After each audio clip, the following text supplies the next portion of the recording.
देखिए, पिछले कुछ क्लासेस में उन्होंने क्या समझा कि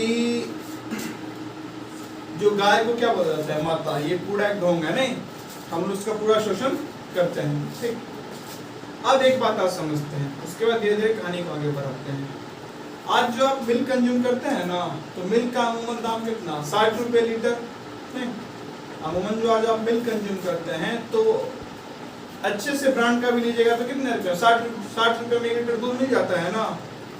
अब आपको बताता हूँ, दूध 60 रुपये लीटर नहीं मिलेगा अगर क्या किया जाए, ओए भाई, दूध 60 रुपये लीटर नहीं मिलेगा अगर क्या हो, अगर गाय का कत्ल ना किया जाए। तो कैसे बताता हूँ, सुनिए। एक आदमी गाय पालता है, नहीं, और वो गाय को किस स्टेज तक रखता है, जब तक गाय क्या दे रही है, दूध। नहीं, गाय जैसे दूध देना क्या कर देती है, बंद, या गाय दूध देना क्या कर देती है, कम। वो आदमी गाय को क्या किया, बेच दिया तो वहां से पैसा कमा लिया ना। और वो फिर गाय जाके कसाई खाने में या कहीं पे बड़े इंडस्ट्री लेवल पे होता है, वहां पे क्या होगी, गाय को काट दिया गया, उसका मांस बेच दिया गया। तो उस आदमी ने क्या किया, जिसने ऐसा गाय खरीदा जिसका दूध नहीं हो रहा है, किस लिए, ताकि वो, ध्यान समझिएगा, एक आदमी क्या करता है, एक ऐसे गाय को खरीदता है जिस गाय का दूध नहीं हो रहा है, ठीक है ना। तो उस गाय का दूध नहीं हो रहा है, उसने उसको क्या कर लिया, खरीद लिया। वो खरीदेगा तो इसलिए तो नहीं खरीदेगा कि नहीं खरीद लेते बाद में देखेंगे, नहीं ना। वो क्यों खरीदा कि इस गाय को भी ले लेते हैं। अब फिर क्या करेंगे, गाय दूध नहीं देती, उसको पता है ना, जो गाय खरीदने वाला उसे पता है कि ये गाय दूध नहीं देती है। वो क्या किया, उस गाय को ले लिया और कहीं जाके उसको बेच दिया, और वो गाय क्या हो गई, कट गई, उसका मांस बिक गया। जिसने मांस खाया उसने इसको बदले में क्या दिया, पैसा, और उसने इसको बदले में पैसा दिया, इसका पैसा ऊपर हो गया, मांस खा लिया। अब बोलिएगा कि गाय के मांस बनने से, गाय का मांस बिकने से या गाय का स्किन बिकने से दूध का क्या रिलेशन है, समझिएगा। अगर ऐसा होता कि लोग गाय को मरते दम तक अपने घर पे ही रखते, तो एक बड़ा कम से कम नहीं कुछ तो 6-7 साल ऐसा टाइम होता जब गाय दूध नहीं देती। गाय का जो अंतिम का 6-7 साल होता ना, गाय के मरने से पहले का जो अंतिम का कम से कम 6-7 साल नहीं तो कम से कम ऐसा 5 साल जरूर होता जब गाय दूध नहीं देती। मात्र क्या करना पड़ता, आपको गाय को भोजन देना पड़ता, आपको गाय को दवाई देना पड़ता और गाय का देखभाल करना पड़ता। अगर गाय दूध नहीं देती फिर भी आपको गाय का देखभाल करना पड़ता। तो इकोनॉमिक्स मतलब क्या, इकोनॉमिक्स एक ऐसा पढ़ाई है जहाँ से क्या करते हैं, आप प्रॉफिट जनरेट करना सीखते हैं, नहीं कि मनी को कैसे मल्टीप्लाई किया जाता है, पैसे को कैसे बढ़ाया जाता है। तो वो आदमी क्या करता है कि ठीक है, मैं गाय को तो रख लूंगा उसकी अंतिम अवस्था तक, जब गाय दूध नहीं देगी तब भी रखूंगा, जब तक गाय जीवित है तब तक रखूंगा, खिला पिला भी दूंगा। लेकिन फिर उस टाइम तक रखने के लिए क्या करना चाहिए, जो भूसा आता है गाय का उसके लिए उसको पैसा चाहिए, नहीं, पशु आहार खिलाएगा उसके लिए पैसा चाहिए, गाय के दवाई के लिए पैसा चाहिए, गाय को इतना गर्मी में क्या फैन वगैरह भी उपलब्ध कराना पड़ता है, उसके लिए पैसा चाहिए। बहुत जगह तालाब नहीं होता है तो गाय को कभी नहलाने धुलाने के लिए मोटर वगैरह चाहिए, और भी कुछ जरूरतें होती है गाय की। खास करके जितना ओल्ड होते जाएगा उतना उसकी जरूरतें बढ़ती जाएगी, स्वास्थ्य से जुड़ा हुआ और बहुत सारा जरूरत होगा। तो वो जरूरत जो होगा उसके लिए क्या लगेगा, पैसा लगेगा। वो पैसा वो कहाँ से उपलब्ध कराएगा, वो पहले से क्या करेगा, जब गाय दूध देगी तो दूध को क्या करेगा, ज्यादा रेट में बेचेगा, नहीं 60 के बदले 100 में बेचेगा, 150 में बेचेगा, ताकि वहां से जो पैसा कमाएगा वही पैसा फिर गाय के अंतिम सालों में, अंतिम 5-7 सालों में जब गाय दूध नहीं दे रही तब क्या करेगा, उसमें लगाएगा। तो हम लोग जो आज क्या कर पा रहे हैं, बहुत सस्ते दाम पे 60 रुपए में, 70 रुपए में लीटर दूध उपलब्ध कर पा रहे हैं। इसका रीजन ये है कि किसान क्या सोचता है कि अभी 60-70 रुपए में आ गया, नहीं 60-70 रुपए लो और उसके बदले क्या कर दो, 1 लीटर दूध दे दो। और उसके बाद क्या होगा, जैसे गाय दूध देना क्या करेगी, बंद, हम क्या करेंगे, गाय को बेच के और अपना सारा पैसा वहां से अर्जित कर लेंगे। लेकिन जरूरी ये हो जाता है कि गाय को आपको मरते दम तक रखना है, तो वो सोचता है ना कि हाँ भाई अगर इसको मरते दम तक रखना है तो क्या करो, पहले ही दूध को और महंगे दाम पर बेच के खूब सारा पैसा कमा लो, नहीं कि इसके आखिरी 5-7 सालों में जब ये दूध नहीं दे रही होगी तब क्या कर लेंगे, उसी पैसे से इसका भरण पोषण करने का प्रयास करेंगे। तो सस्ते दाम पे जो आपको दूध मिल रहा है वो इसलिए मिल रहा है क्योंकि गाय को मारा जाता है। अब अगर इंडिया की बात करें तो गाय एक बार जो हमारी क्या है, भूतपूर्व जो हमारी एक्स क्या फाइनेंस मिनिस्टर निर्मला सीतारमण, उन्होंने एक इंटरव्यू में कहा था, आप जाइएगा यूट्यूब पे सर्च करिएगा तो उनका एक इंटरव्यू आएगा, किसको लेके, गाय बीफ एक्सपोर्ट को लेके। इंडिया दुनिया का टॉप कंट्री है क्या करने में, बीफ एक्सपोर्ट करने में। तो बीफ मतलब गाय भैंस का मांस आता है। उनसे सवाल पूछा गया था कि आप बोलते हैं गौ रक्षा की बात करते हैं। और एक बात सुनिए जरा समझिएगा ध्यान से, अगर मुझे डेट सही से याद है तो 1966 के आसपास की बात है। नाम सर्च कर लीजिएगा, उनको क्या बताता है, अमूल के फादर, नहीं अमूल जो कंपनी है ना, बहुत बड़ा कंपनी है दूध के डेयरी प्रोडक्ट सप्लाई करने में, तो उसी कंपनी के 1966 के आसपास एक व्यक्ति थे, उन्होंने क्या कहा था, अगर किसान पुरानी गायों को बेचेगा नहीं तब नई गाय कहाँ से लाएगा, और नई गाय नहीं लाएगा तो दूध कहाँ से लाएगा। ध्यान से समझिएगा, बिल्कुल ध्यान से। अगर एक आदमी पुरानी गाय को नहीं बेचता है तो नई गाय आएगी, नहीं आएगी, और नई गाय नहीं आएगी तो दूध आएगा, नहीं आएगा। बोलेगा नहीं पुरानी गाय को भी रखेगा साथ में नई गाय ले लेगा, नहीं ऐसा नहीं हो सकता, क्योंकि हर आदमी के पास ना उतना स्पेस है उतना गाय भैंस रखने के लिए।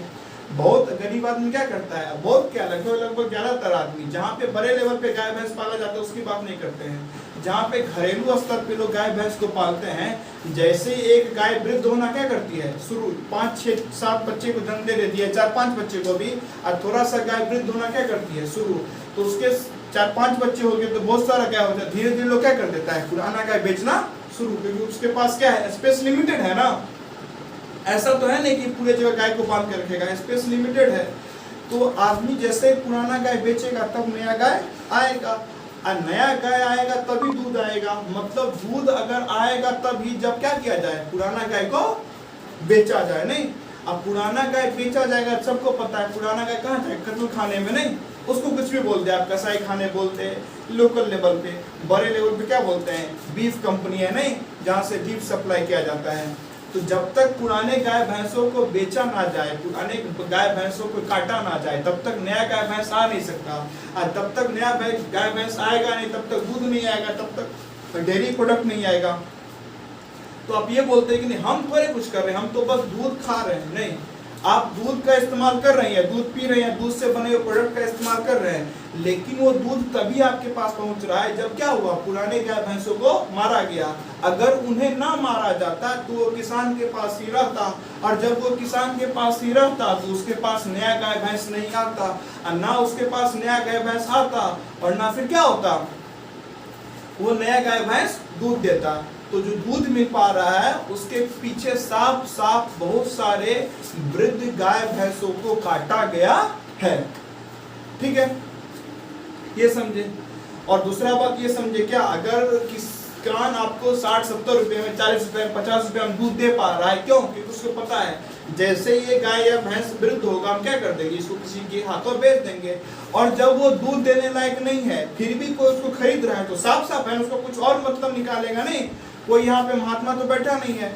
और कुछ लोग तर्क देते हैं नहीं गाय वृद्ध हो जाती है तो गौशालाओं में रहती है, नहीं, जितनी गाय कटती है वृद्ध होने के बाद और जितनी गाय गौशालाओं में जाती है, अगर उसका अनुपात निकालिएगा तो 1/10 भी नहीं आएगा। कहने का मतलब ये है अगर 10 गाय कटती है तो उसमें से 1 गाय कहाँ पहुँचती है, गौशाला में। तो अगर 1000 गाय है उसमें से मात्र 100 गाय गौशालाओं में पहुँच पाती है अपने वृद्ध अवस्था में, बाद बाकी 900 गाय क्या हो जाती है, कट जाती है, समझे।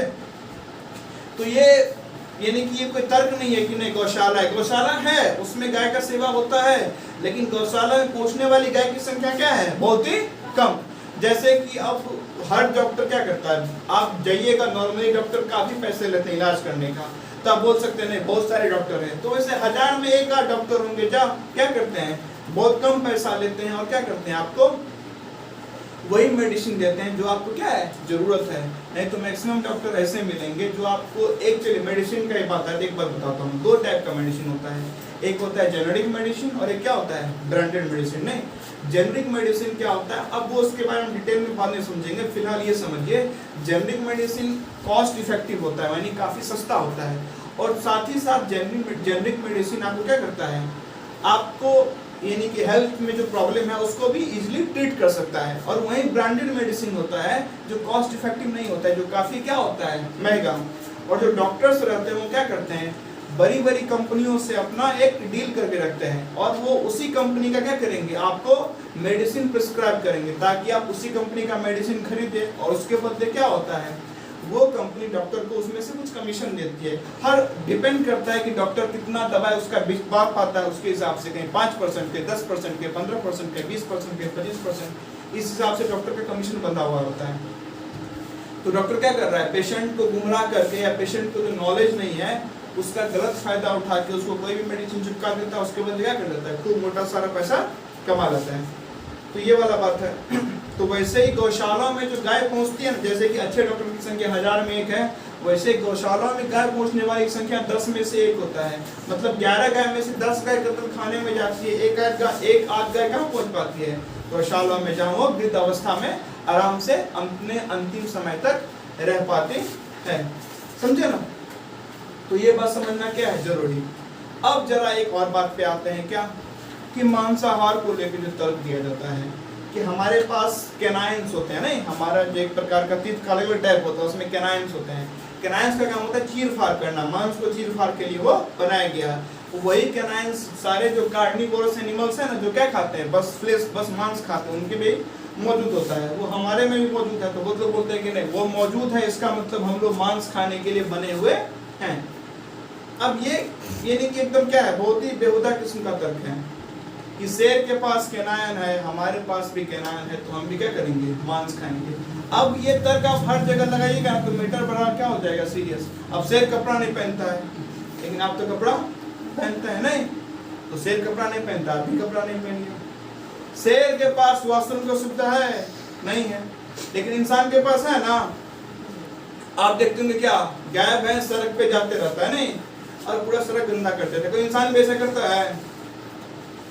आज तो सुना है कि इंसान क्या कर रहा है, सड़क पे जा रहा है, सड़क गंदा करते जा रहा है, ऐसा सुनने को नहीं मिलता है। गाय क्या हो, ये कभी सुने कि नहीं, शादी का लोग फेरा ले रहा है और गाय भैंस की एकदम पूरा वो मंडप क्या कर दिया है, गंदा, ऐसा कभी सुनने को मिला है? नहीं ना। आपको पता है ना कहाँ पे हर चीज का क्या होता है, जगह होता है। कुत्ता क्या कहीं पे भी सो जाता है, नहीं, रोड के साइड में। किसी इंसान को देखे हैं कि नहीं, गाड़ी वहीं ऑफ किया, वहीं हाईवे पे, बीच हाईवे में सो गया है, ऐसा कभी सुनने को मिला? नहीं सुनने को मिला है ना भाई। तो हमारे पास सोचने समझने क्या है, शक्ति है ना, हमारे पास क्या है, सोचने समझने की शक्ति है कि नहीं है? है। तो हम लोग वो तरफ थोड़ा जाएंगे, नहीं, ये शेर करता है तो हम भी करेंगे। शेर तो फोन भी नहीं यूज करता है, लेकिन हम करते हैं। शेर जंगल में रहता है, हम नहीं रहते हैं। शेर कपड़ा नहीं पहनता है, हम पहनते हैं। शेर के पास, शेर इंग्लिश बोलता है, कभी देखेंगे शेर को बोलते हुए? शेर के टेंशन में भी नहीं आता है, नहीं कि हमारा विकास नहीं हो रहा है, हम एजुकेशनल डेवलपमेंट नहीं हो रहा है, इंटेलेक्चुअल डेवलपमेंट नहीं हो रहा है, ऐसा कोई है? नहीं है। लेकिन इंसानों में है ना। और शेर के बच्चे को ज्यादा पालन पोषण की जरूरत नहीं होती है। बस कुछ शुरुआती वर्षों में क्या करती है शेरनी, शेर के अपने बच्चों को थोड़ा मोड़ा क्या करती है, ट्रेन करती है, बाद में उसको खुला छोड़ देती है। लेकिन हम बचपन से लेके बहुत बड़े तक एक फैमिली के पार्ट होते हैं, नहीं, तो हम अपना शेर से कंपेरिजन करना यानी कि एकदम फालतू बात है। बोलते कि नहीं, है तो खाते हैं। अब ये कोई तर्क नहीं हुआ, है तो खाते हैं। आपके पास मुंह है तो कुछ भी खा लीजिएगा, नहीं, मुंह भी तो है लेकिन कुछ भी नहीं खाते हैं। मुंह है तो भूसा खा लीजिए, नहीं खाते हैं। तो ये बहुत बड़ा फालतू तर्क नहीं हो गया कि है तो खाते हैं, कि उपलब्ध है तो, वैसे तो उपलब्ध बहुत कुछ है, नहीं, आप रूम को अपना वॉशरूम बना सकते हैं, लेकिन ऐसा कोई नहीं करता है। रूम क्या है, अलग, वॉशरूम क्या है, अलग। गाय भैंस में आप क्या पाते हैं, जहां पे उसका क्या बोलते हैं, डिनर टेबल है, जहां पे डिनर टेबल है वहीं पे बाजू में क्या उसका वॉशरूम, नहीं। लेकिन क्या इंसानों में ऐसा पाया जाता है कि डिनर टेबल बाजू में वॉशरूम, और वो भी सब ओपन है? नहीं, उसका कोई अपना है कि नहीं, वॉशरूम हुआ, फिर डिनर कर रहे हैं, लंच चल रहा है, ब्रेकफास्ट चल रहा है, वहीं पे साइड में पूरा कचरा पड़ा हुआ, उसको कोई इशू है उसको लेके? वो कभी इस बात बोले नहीं हमें स्वच्छ भारत अभियान चाहिए? नहीं। किसी गाय को सुने स्वच्छता अभियान की मांग करते हुए? नहीं करता है, नहीं करता है। गाय भैंस अपना क्या कर रहा है, मस्त उठ जाओ वालों, उठ जाओ, हाँ उठ जाओ, सुबह हो गया, नहीं उठ जाओ, नहीं जीवन में उठ जाओ, बैठ जाओ। तो ये बहुत बेहुदा वाला तर्क हो जाएगा। हाँ, पहले हम लोग खाते थे, रीजन था क्या? ओए बालक, पहले हम लोग खाते थे, उसके पीछे रीजन क्या था? रीजन ये था कि हमारे पास उतना टेक्नोलॉजी या उतना हमारे पास समझ नहीं था क्या कर सके, हम खेती कर सके। नहीं तो खेती नहीं कर सके तो हम पहले से जंगल में रहते थे, और जंगल में हम लोग मांस इजीली उपलब्ध हो जाता था। जब हम बाहर आए, धीरे धीरे खेती करना क्या किए शुरू, तब हम लोग को अब खेती पे डिपेंडेंट होना चाहिए। अब एक और तर्क सुनिए, बहुत लोग बोलेंगे चलो जीव रक्षा की बात हो रही है, तो जैसे कि गाय में जीवन है, भैंस में जीवन है, वैसे साग में भी जीवन है, वैसे टमाटर में भी जीवन है, वैसे लौकी में भी जीवन है, वैसे करेला में भी जीवन है। हाँ बिल्कुल सही बात है, करेला में भी जीवन होता है, पालक में भी जीवन है। लेकिन जरा आप इस बात को भी, अगर आप प्लांट लवर हैं तो इस बात को समझिए। अगर थोड़ा सा अगर आपके पास समझ होगा, हम लोग काफी कुछ खाते हैं तब जाके थोड़ा सा मांस डेवलप होता है। नहीं, हम लोग बचपन से कितना खाते आ रहे हैं, तब जाके थोड़ा थोड़ा मांस डेवलप होना क्या होता है शुरू, समझे ना? तो अगर आप एक रेशियो निकालिएगा, अगर थोड़े डेटा को पढ़िएगा तो आपको पता चलेगा, हम लोग जब क्या खाते हैं 20-30 किलो एक अगर बकरी क्या खाती है मांस, ठीक है ना, 20-30 किलो जब एक बकरी मांस खाती है, सॉरी 20-30 किलो जब एक बकरी क्या खाती है घास, तब जाके 1 किलो क्या बनता है मांस, समझे? जब 20-30 किलो क्या खाएगी एक बकरी घास, तब जाके क्या बनेगा 1 किलो मांस। तो काफी पेड़ पौधे को खाना पड़ता है क्या बनाने के लिए घास, सॉरी काफी पेड़ पौधे को खाना पड़ता है मांस बनाने के लिए, समझे? तो अगर आप प्लांट लवर भी हैं तो इस बात को आपको समझना चाहिए कि अगर आप मांस खा रहे हैं तो वो मांस नहीं, आप लगभग 20-30 किलो साग पात खा रहे हैं, 20-30 किलो प्लांट खा रहे हैं। तो एनिमल लवर है तब भी नॉन वेजिटेरियन अच्छा नहीं है, आप प्लांट लवर हैं तब भी नॉन वेजिटेरियन अच्छा नहीं है, क्योंकि काफी ज्यादा मात्रा में जब वो घास खाती है, साग खाती है, तब जाके थोड़े बड़े मांस का निर्माण हो पाता है। ठीक, अब आते हैं इसके क्या हेल्थ इंपैक्ट पे। हेल्थ इंपैक्ट क्या है? एनिमल एक मीथेन नाम का गैस क्या करता है रिलीज, नहीं? और मीथेन क्या है? एक प्रकार का ग्रीन हाउस गैस। अब मीथेन जो ग्रीन हाउस गैस है, ग्रीन हाउस गैस क्या करता है? सनलाइट को ट्रैप करता है, और सनलाइट को जब वो ट्रैप करेगा तो अर्थ के सरफेस पे क्या होगा? टेम्परेचर राइज होगा। अर्थ के सरफेस से जो टेम्परेचर राइज होगा तो पहाड़ के ऊपर जो बर्फ है, पूरा ग्लेशियर है, वो ग्लेशियर पिघलेगा, ग्लेशियर पिघल के ओशन में आएगा, ओशन का लेवल राइज होगा। हाँ, और जब ओशन का लेवल राइज होगा, जो कोस्टल एरिया है वहां पे क्या आ जाएगा? बाढ़ आ जाएगा। और जब कोस्टल एरिया में क्या आ जाएगा? बाढ़, तो वहां पे जो लोग रह रहे हैं वो वहां से डिस्प्लेस होंगे। अब कोस्टल एरिया में बाढ़ ही नहीं आएगा, जब पूरा ग्लेशियर पिघल जाएगा। तो अगर आप थोड़ा सा और कभी रिसर्च पेपर वगैरह स्टडी करिएगा तो ग्लेशियर के नीचे काफी बहुत सारा वायरस मौजूद है। अब जरा वायरस पे एक बात समझ लेते हैं। तो वायरस एक ऐसा चीज है जिसके बारे में आप कह नहीं सकते हैं कि ये लिविंग है या नॉन लिविंग। वायरस जब तक बॉडी के बाहर है, यानी किसी होस्ट मतलब क्या? कोई बॉडी मान लीजिए, जब तक किसी बॉडी में प्रवेश नहीं किया है तब तक क्या है? वायरस एक नॉन लिविंग चीज है, उसका कोई मूवमेंट आपको देखने को नहीं मिलेगा। लेकिन जैसे वो वायरस क्या करता है? किसी के बॉडी में प्रवेश कर जाता है, तो वो क्या करता है? आपके न्यूक्लियस तक पहुंच के, अगर आप लोग अभी आगे जाके पढ़िएगा एक सेल, तो सेल में एक क्या होता है? सेंट्रल पार्ट में न्यूक्लियस होता है। न्यूक्लियस में क्या होता है? डीएनए। नहीं, जब डीएनए लेवल पे कोई चीज क्या होता है? चेंज, तो उसका इफेक्ट आपके पूरे बॉडी में देखने को मिलता है। तो वायरस उस डीएनए लेवल पे जाके अपने आप क्या करता है? भयानक रूप से मल्टीप्लाई करना शुरू कर देता है, और आपके पूरे बॉडी पे वो आपके पूरे बॉडी को ट्रैप कर लेता है, एक तरीके से आपके पूरे बॉडी को कब्जा कर लेता है, कंट्रोल कर लेता है।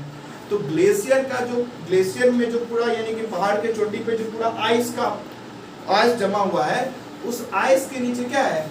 बहुत सारा वायरस मौजूद है।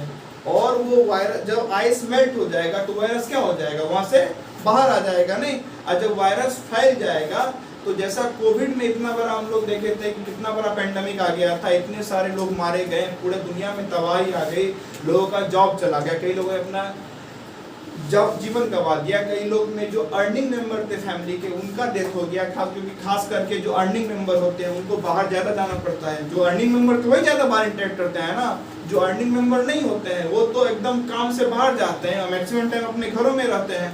तो जो अर्निंग मेंबर थे ज्यादा, उनको अंदर बाहर जाना पड़ा, तो उससे क्या हुआ? उन लोग कोविड वायरस उनके बॉडी में क्या कर गया, इंटर कर गया। वायरस जब इंटर कर गया धीरे धीरे वो क्या कर गया, पूरे बॉडी में मल्टीप्लाई करके पूरे बॉडी को ट्रैप कर लिया, अपना इम्पैक्ट दिखाना शुरू कर दिया। फिर डिपेंड किया कि उनका इम्यून सिस्टम कैसा है। इम्यून सिस्टम मतलब क्या, उस वायरस से वो कितने हद तक लड़ पाए। जो लोग लड़ पाए वो लोग जीवित बचे, और जो लोग नहीं लड़ पाए वो लोग मृत्यु को प्राप्त हो गए। तो कई घरों ने अपना अर्निंग मेंबर गवा दिया। और जब एक किसी परिवार का एक अर्निंग मेंबर नहीं होता है तो उस परिवार को वापस क्या करना, वो परिवार का व्यक्ति कमा सके, उस परिवार का व्यक्ति वापस कोई व्यक्ति कमा सके, कोई जॉब ले सके और आगे जाके परिवार एक हद तक सेटल हो पाए, ये बहुत ही मुश्किल काम होता है। क्योंकि कोई दूसरा व्यक्ति आता नहीं आपका हेल्प करने के लिए। एक अर्निंग मेंबर था तो एक अगर व्यक्ति परिवार में कमाना क्या करता है शुरू, तो एक व्यक्ति नहीं कमाता है, फिर वो 2 व्यक्ति 3 व्यक्ति को एजुकेट करता है, या 3-4 व्यक्ति को स्किल्ड करता है, फिर 3-4 व्यक्ति और कमाना क्या करते हैं शुरू। लेकिन परिवार का जो एक व्यक्ति था, जो पूरे फैमिली का एक सपोर्ट सिस्टम था, जब वो सपोर्ट सिस्टम ऊपर से गायब हो जाता है तो बाकी बचे हुए लोग काफ़ी स्ट्रगल करना पड़ता है। और सोसाइटी में ऐसा कोई इन्वायरमेंट तो है नहीं कि लोग दूसरों को हेल्प करने के लिए बैठे हैं। सोसाइटी में तो उल्टा ऐसा इन्वायरमेंट है, जैसे ही आपको देखे कमजोर पड़ रहे हैं, लोग आपकी कमजोरी का गलत फायदा उठाना क्या कर देगा शुरू। तो एक वायरस से इतना सोशल लेवल पे, इकोनॉमिकल लेवल पे, हेल्थ के लेवल पे, आज आप सुनते हुए कोविड के बाद हार्ट अटैक का नंबर में क्या आ गया है, इंक्रीज हो गया है। कुछ तो डेटा ये भी मौजूद है, जो इंडिया में जो कोविड शील्ड दिया गया था नहीं, जो वैक्सीनेट किया गया था क्या करने के लिए, कोविड से बचाने के लिए, जान बचाने के लिए, कुछ लोग का वो जान लेने पे तुल गया नहीं, जो यानी कि दवाई था आज वो जहर बन गया। तो ये भी देखने को मिल रहा है बहुत सारा हेल्थ इश्यूज, खास करके जो बॉडी से रिलेटेड है, ऑर्गन फेलियर का केसेस कोविड के बाद बढ़ना क्या हो गया है शुरू। तो एक वायरस ने इतने लोगों पे क्या किया है। चलें अब एक और पहलू को समझते हैं। एग इंडस्ट्री में नहीं, एग इंडस्ट्री में पहले तो 2 टाइप का क्या आता है एग, उसको छोड़िए फिलहाल, मेन बात समझते हैं। एक जो मुर्गी होता है वो नॉर्मली साल में 10 पीस अंडा दे सकता है नहीं, लेकिन जितना अंडा वो दे सकता है एक साल में, उससे कई गुना ज्यादा क्या किया जाता है, उसको आर्टिफिशियल रूप से, जैसे गाय भैंस को प्रेग्नेंट किया जाता है पूरा, जैसे गाय भैंस का दूध क्या होता है कम, देखिएगा 10 लीटर गाय दूध देती है, जैसे ही 3-4 पे आए प्रेग्नेंट कर दिया गया नहीं, ताकि तुरंत फिर बच्चा दे, फिर से 10 लीटर पे आता है। तो वैसे मुर्गियों में क्या होता है, उन्हें आर्टिफिशियल रूप से क्या किया जाता है, प्रेग्नेंट। और जब मुर्गी को प्रेग्नेंट किया जाता है तो उसके अंदर क्या बनता है, अंडा। उस अंडा के ऊपर जो लेयर होता है किसका होता है, कैल्शियम का। और जो कैल्शियम का लेयर होता है वो मुर्गी के हड्डियों से में जो मौजूद कैल्शियम उससे बनता है नहीं। तो अगर नॉर्मली मुर्गी अंडा देती है और उसको ठीक ठाक से भोजन मिलते रहे तो नेचुरल रूप से जितना वो अंडा देगी उसमें जितना कैल्शियम लगेगा उतना कैल्शियम वो अपने भोजन से गेन कर लेगी। लेकिन अगर उसे क्या किया जाए, जबरदस्ती उसको फोर्स डाला जाए क्या करने के लिए, आर्टिफिशियल रूप से प्रेग्नेंट किया जाता है कि उसको क्या देना पड़े, तुरंत बहुत ज्यादा अंडा, तो उससे क्या होता है उसके बोन में मौजूद सारा कैल्शियम क्या हो जाता है, निचोड़ लिया जाता है, सारा कैल्शियम लग जाता है उस अंडा के अपर लेयर को बनाने में, और उससे क्या होगा, उसका बोन बहुत ही कमजोर हो जाएगा और वो सही से बेचारी खरी भी नहीं हो पाती है। इतना ही नहीं, आप जाइएगा जहाँ पे मुर्गियों को पाला जाता है तो वहाँ पे ऐसे केज वाइज रहता है, पहला फ्लोर, दूसरा फ्लोर, तीसरा फ्लोर नहीं। ऊपर वाले फ्लोर से जो मुर्गी अपना वेस्ट मटेरियल निकालती है वो नीचे वाले फ्लोर के सीधे बॉडी पे गिरता है। नीचे वाले उस जाके सबसे जो 3rd फ्लोर पे रहती है, 4th फ्लोर पे रहती है, ग्राउंड फ्लोर पे जो मुर्गियाँ रहती है उनके नीचे बहुत ज्यादा कचरा जमा होता है, उसको कोई साफ नहीं करता। इतना ही नहीं, उसके बाद जो मुर्गियों क्या होता है, जन्म बच्चों का नहीं, उसको एकदम खिलौने की तरह ट्रीट करते हैं, बॉल की तरह उसको इधर से उधर फेंका जाता है। कभी जाके देखिएगा वहाँ पे बच्चों को इधर से उधर क्या किया जा रहा है, फेंका जा रहा है। और कुछ ऐसा लगता है कि जिनसे उनको लगता है क्या कि हमारे यूज का नहीं है, उनको वो लोग मिक्सर में क्रश कर देते। सोचिए कितना डरावना चीज है, एक चूजे को मिक्सर में क्या कर दिया जा रहा है, क्रश करके मार दिया जा रहा है।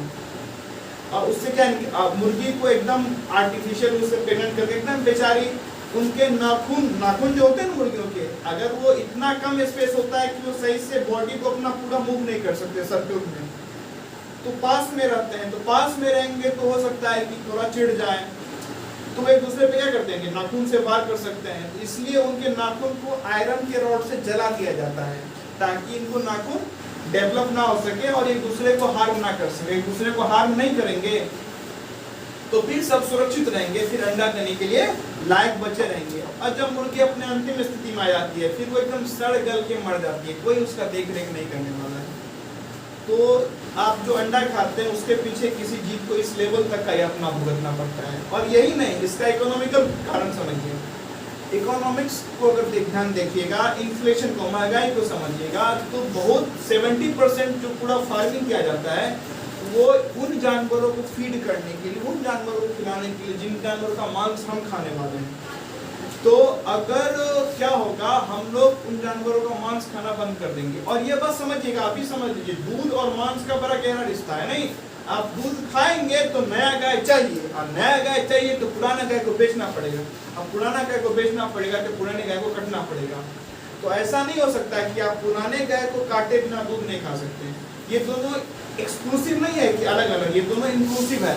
आप ऐसा बिल्कुल नहीं हो सकता कि क्या पुराना गाय नहीं कटेगा और आप दूध खा रहे हैं, क्योंकि पुराना गाय नहीं कटेगा तो पुराना गाय वही रहेगा, पुराना गाय वही रहेगा तो नया गाय नहीं आएगा, नया गाय नहीं आएगा तो दूध नहीं आएगा। तो पुराना गाय जब कटेगा तभी क्या आएगा, दूध। तो मुर्गियों के साथ, मुर्गियों को समझे कितना बड़ा ज्यादा यातना झेलना पड़ता है। और आखिरी में जो मुर्गी सब बच गई अंडा के बाद, उसमें से कुछ ऐसे कैटेगरी क्या किया जाता है, काट के लोग खा जाते हैं। सेम कहानी है जिस देश में सुअर वगैरह खाते हैं उनके साथ, जिस देश में बकरी वगैरह खाते हैं उसके साथ। आपको अभी गौर करिएगा, आप एक डेटा होता है कि कौन कौन सा स्पीशीज ग्रो कर रहा है। करोड़ों में जितना पॉपुलेशन है ना, हमारे वर्ल्ड का 800 करोड़ 800 करोड़ जितना पॉपुलेशन है, उतना करोड़ों, उससे कई गुना ज्यादा जानवरों को सालों में, कुछ हद तक कुछ जानवरों को तो कुछ महीने में मार दिया जाता है। करोड़ों में मछलियां डेली मारी जाती है, करोड़ों में जितना पॉपुलेशन का कई गुना ज्यादा डेली बेसिस पे या साल में, तो उसका कई गुना 5, 10, 100 टाइम ज्यादा जानवरों को मार के हम लोग खा लेते हैं। पहले इंडिया में क्या था ना, यानी कि अगर वेजिटेरियन दूध तो लोग कंज्यूम करते थे, लेकिन मांस कंज्यूम करने वालों की संख्या क्या थी, बहुत ही कम। लेकिन जब से ये लोग वेस्टर्न ही क्या हुए, वेस्टर्न रूप से इन्फ्लुएंस हुए, और अभी के टाइम में जो एग का मार्केट बढ़ा है उसके पीछे बहुत बड़ा रीजन है जिम। जब से जिम बढ़ा है तो हर जिम करने वाले लोगों को एक बताया जाता है कि नहीं, अगर आप एग कंज्यूम नहीं करते हैं तो आप में प्रोटीन का क्या हो जाएगा, मात्रा कम हो जाएगा। नहीं, आप प्रोटीन का मात्रा आप में कम हो जाएगा, तो प्रोटीन ही होता है बॉडी बिल्डिंग फूड, तो मसल्स आप में नहीं बन पाएगा। अगर आप डेटा उठाइएगा तो प्रोटीन की बात करें तो एग से कई हद तक ज्यादा प्रोटीन किसमें मौजूद है, सोयाबीन में। तो आप सोयाबीन खा सकते हैं, नहीं, उससे आपका प्रोटीन भी हो जाएगा और उससे किसी जानवर को यात्रा भी नहीं भुगतना पड़ेगा। ये सब एक बहुत बड़ा इंडस्ट्री है, मिल्क इंडस्ट्री। और हमारे यहाँ पे दिक्कत क्या है, जो मिल्क एक जानवर के कटने के बाद ही संभव हो सकता है, क्योंकि इतना बात तो क्लियर है ना कि अगर पुराने गाय नहीं बिकेंगे तो पुराने गाय तो दूध नहीं देता है, उसके लिए नया गाय चाहिए ना। तो पुराने गाय को बेचेगा तभी नया गाय आएगा। पुराने गाय को बेचा गया है तो कोई खरीद रहा है पुराने गाय को जो मिल्क नहीं दे रही है, तो पैसा तभी इन्वेस्ट कर रहा है जब वो क्या करेगा, उसके मांस को बेच के पैसा कमाएगा। तो जानवरों को, गाय को मारने के बाद आपके पास दूध उपलब्ध होता है, और वो दूध धर्म के नाम, धर्म में या धर्म कर्म के कार्य में एक बड़ा शुद्ध चीज माना जाता है। नहीं कि आप मिल्क है तो धर्म कर्म के काम में काम आएगा, यानी कि एक जानवर को मारने के बाद जो चीज उपलब्ध हुआ वो एक बहुत बड़ा धार्मिक चीज हो गया। अब कुछ लोग इस पे क्या देते तर्क कि नहीं, कृष्ण जी भी तो क्या खाते थे, दूध खाते थे। नहीं, कृष्ण जी हमारे आपकी तरह नहीं थे। अगर कृष्ण जी दूध खाते थे, अगर आप ये कहाँ जहाँ से भी आपको इन्फॉर्मेशन मिला है तो आपको ये भी इन्फॉर्मेशन मिला होगा, वहाँ पे आप गाय बंधा हुआ नहीं देखते होंगे। सब गाय क्या हो रहते थे, खुले हुए रहते थे, और उन गाय से उतना ही दूध निकाला जाता था। जब उनका बच्चा का भरण पोषण हो गया तब थोड़ा मोड़ा दूध क्या कर लेते थे, लोग निकाल लेते थे। गाय, अब यही से अंदाजा लगा दीजिए ना, गाय का बच्चा बंधा हुआ नहीं है तो जब चाहे तब जाके अपनी माँ का दूध पी सकता है ना। जब बच्चा बंधा हुआ नहीं तब जाके माँ का, तब जाके अगर कहीं से दूध मिल रहा है तो वही दूध होगा ना जो गाय ने अब छोड़ दिया, बच्चा पीना क्या कर दिया, बंद, तो लोगों ने कुछ दूध निकाल के अपने लिए रख लिया। और जब कृष्ण जी की आप बात कर रहे हैं तो ये 5,000-7,000 साल पहले की बात कर रहे हैं। वहाँ हमारे यहाँ फार्मिंग में इतना डेवलप नहीं हुआ रहता, तो फार्मिंग जब इतना डेवलप नहीं हुआ था तो कुछ हद तक लोग क्या थे, एनिमल प्रोडक्ट्स पे डिपेंड करते थे। लेकिन अब तो फार्मिंग बहुत बड़े लेवल पे डेवलप हो चुका है, आप मिल्क के बिना आपको सब कुछ उपलब्ध हो सकता है। जहाँ तक कि अब एक और मुद्दा होता है विटामिन B12। वैसे तो विटामिन B12 ना मांस में होता है ना दूध में होता है, विटामिन B12 मिट्टी में होता है। लेकिन गाय घास खाती है या भैंस घास खाता है, तो घास के साथ साथ उसके बॉडी में क्या है, गाय धो के नहीं खाती है हमारी आपकी तरफ में, घास है पहले उसको धो, फिर गर्म पानी में दो, फिर सैनिटाइज करो, तो क्या क्या करेंगे हम अच्छे से फ्राई व्राई कर खाएंगे। वो घास खाती है, उसके साथ उसके बॉडी में थोड़ा मिट्टी चला गया, मिट्टी के साथ में क्या चला गया, विटामिन B12। और जब उसके बॉडी में विटामिन B12 चला गया तो वही विटामिन B12 किसमें मौजूद होता है, मिल्क में। और वही जैसे कि मछली ले लीजिए, बकरी ले लीजिए, वो सब भी क्या करती है, घास वगैरह खाती है, या मछली पानी में रहती है जो भी खाना खाती है, तो उसके साथ में उसके बॉडी में कुछ मिट्टी चला जाता है और उसी मिट्टी में मौजूद विटामिन B12 मांस के रूप में मिल जाता है। तो जहाँ तक विटामिन B12 का बात होता है, तो आजकल मार्केट में इजीली बहुत सारे टैबलेट्स अवेलेबल है, जिसको आप वीक में एक बार या कुछ टैबलेट को मंथ में एक बार अपने डॉक्टर से सलाह लेके अगर आप कंज्यूम करते हैं तो आपको विटामिन B12 की कमी नहीं आएगी। और अगर आप क्या करते हैं, ज़्यादा टीवी का ऐड ना देख के घड़ी घड़ी हाथ नहीं धोते हैं, तो इसका मतलब ये नहीं है कि जाओ कीचड़ में पहले हाथ अच्छे से घुसा लो और उसके बाद जब कीचड़ पूरा हाथ कीचड़ कीचड़ हो तब जाके खाना शुरू करो कि नहीं विटामिन B12 मिल रहा है, ये नहीं। आप फालतू में घड़ी घड़ी तुरंत हाथ नहीं धोते हैं, तुरंत हो रहा। आप अगर हाथ जैसे कि मान लीजिए क्या करते हैं आप, पहले क्या होता था, सेब गिरा नहीं, या पेड़ से आम गिरा नहीं, पेड़ से क्या गिरा, अमरूद गिरा, लोग क्या किए, उसी को उठाए और पास में हल्का सा पानी डाले, धो के खा लिए। नहीं, आजकल क्या होता है, उसको लोग खूब ज्यादा बहुत ज्यादा धोते हैं और वो बहुत दिन तक मार्केट में रहता है, कहीं पे स्टॉक रहता है। तो अब ज्यादा अगर तुरंत आप उठा के खाते थे ना, तो वहाँ पे कुछ मिट्टी का कंपोनेंट बचा हुआ रहता था, जिससे आपको विटामिन B12 मिल जाता था। आजकल उसमें इतना ज़्यादा केमिकल का भी होता है, तो हमें अपने हेल्थ को बचाने के लिए या हेल्थ के रीजन को देखते हुए कि हमारे हेल्थ पे कोई इम्पैक्ट ना पड़े, हम लोग क्या करते हैं, उसको बहुत ज़्यादा धोते हैं। अब बहुत ज़्यादा धोते हैं तो वो इतना हद तक साफ हो जाता है कि मिट्टी के कारण जो उसमें विटामिन B12 का जो भी कंपोनेंट मौजूद था वो सब हट जाता है। तो ये बहुत बड़ा इशू नहीं है, बस नॉर्मल कुछ टैबलेट्स लेना है, उससे विटामिन B12 की जो कमी है वो दूर हो जाएगी। और जहाँ तक बात आता है प्रोटीन का, तो सोयाबीन एक अच्छा है, कार्बोहाइड्रेट में कोई प्रॉब्लम ही नहीं है। अब विटामिन मिनरल्स की बात करें तो बहुत सारे फ्रूट्स हैं, उसमें काफ़ी मात्रा में क्या है वो सब अवेलेबल। तो हमारे बॉडी के प्रोस्पेक्टिव से हमें कहीं बाहर से एनिमल प्रोडक्ट यूज करने की जरूरत नहीं है। अगर आप प्लांट बेस्ड फूड भी यूज करते हैं तो आपका जो बॉडी का रिक्वायरमेंट है वो फुलफिल हो जाता है। अब एक बहुत बड़ा मुद्दा आता है क्या, स्वाद का, कि नहीं चाहते तो हैं लेकिन क्या करें, स्वाद का समस्या है। तो जिनका स्वाद का समस्या है उसके लिए भी ऑप्शन है, जैसे एक सोया चाप करके होता है नहीं, तो सोया चाप का जो शुरुआत इसीलिए किया गया है कि सोया चाप जो लोग अगर नॉनवेज खाते हैं और वो सोया चाप भी खाएंगे तो आप गौर करिएगा उसका भी जो क्या बोलते हैं पीस होता है उसको मांस की तरह स्पॉन्जी रखा जाता है नहीं, तो वो उन्हीं लोग के लिए बनाया ही गया है जो लोग नॉनवेज होकर क्या होना चाहते हैं, वेज होना चाहते हैं। तो वो सोया चाप खा के अपना स्वाद भी ग्रहण कर लें और जानवर भी नहीं मरेगा। और आजकल क्या हो रहा है, वो आर्टिफिशियल तरीके से मांस का निर्माण किया जा रहा है स्टेम सेल से।